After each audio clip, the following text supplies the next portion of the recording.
நண்பர்களே பார்த்தீங்கன்னா இப்போ ஆர்சிபி நம்ம 3ஆம் பங்காளி 2வது கப் அடிச்சிட்டானுங்க. அவனுங்க பாட்டுக்கு சும்மா இருந்திருப்பானுங்க. அவனுங்களை பிடிச்சி லாலிபப்பு அது இதுன்னு சொல்லி 2வது கப் அங்கே பாருங்க, ஆட்டத்தை பாருங்க, அங்கே பாருங்க. லைஃப் இஸ் தேபாலா பத்துதலா பத்துதலா ஒரே ஒரே ஜாலியாக இருக்கானுங்க ஃப்ரெண்ட்ஸ். வாங்க ப்ரோ, 2வது ஸ்டார் ப்ரோ, 2வது ஸ்டார். ஏய் கயிறா, ஏய் நண்பா, ஆந்திர வீடியோல என்ன சொன்னேன்?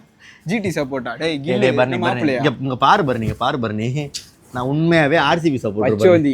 ஏய் பச்சோந்தி. இப்போ பர்னி, உண்மை என்னன்னா நான் யாருக்காவது சப்போர்ட் பண்ணால் அந்த டீம் தோற்று போயிடும். மும்பை சப்போர்ட் பண்ணே தோற்று போச்சு. சூரியவன்சி அடிக்க நினச்சது வெளில போயிட்டானுங்க. எனக்கு எங்கள் பங்காளி மஞ்சள் கலர் இருக்கையில் அவனுக்கு அதே நிலைமை தான். அதனால தான் நான் அவனுக்கு உண்மையாகவே நான் வந்து என்னோட பல இன்டர்வியூலாம் பார்த்தேன், சொல்லியிருப்பேன்.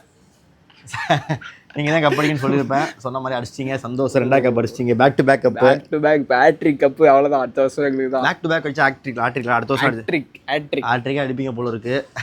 வாழ்த்துக்கள். 18 வருஷம் அடிக்க, 17 வருஷம் அடிக்காமல் இருந்தீங்க. 2 நல்ல பெரிய கேப்டன் இருந்த வரைக்கும் அடிக்கலை. இப்போ பார்த்து நீங்கள் மட்டும் தான் அடிக்கிறீங்க. சந்தோஷமாகுது. ஆடுறாங்க வாடா, லூஸ் மாதிரி வர்றா ஃப்ரெண்ட்ஸ். சி இதுதான் எனக்கு கப்படி கூட்டான்னு சொன்னது. இருந்தாலும் உண்மையாக சந்தோஷமாக இருக்குது. எனக்கு செகண்ட் ஃபேவரட் ஆர்சிபி தான். விராட்டுக்காக, இந்த குழந்தைக்காக கப் அடித்ததில் சந்தோஷம். ஜாலி இருங்க, ஜாலி அதோட பண்ணுறோம். இந்த வருஷம் ஐபிஎல் முடிஞ்சு அடுத்த வருஷம் பார்ப்போமா? அடுத்த வருஷம் பரவாயில்ல விடு, அடுத்த வருஷம் மறுபடியும் கப் அடிப்பீங்க. அப்போயே பார்ப்போம். ஆமாம், வீடியோக்கு சப்போர்ட் பண்ணதுக்கெலாம் நன்றி. டான்ஸ் போடுங்க, டான்ஸ் போடுங்க. லைஃப் இஸ் தேபாலா பத்துதலா. நன்றி நண்பர்களே. பாய் பாய் பாய் பாய்.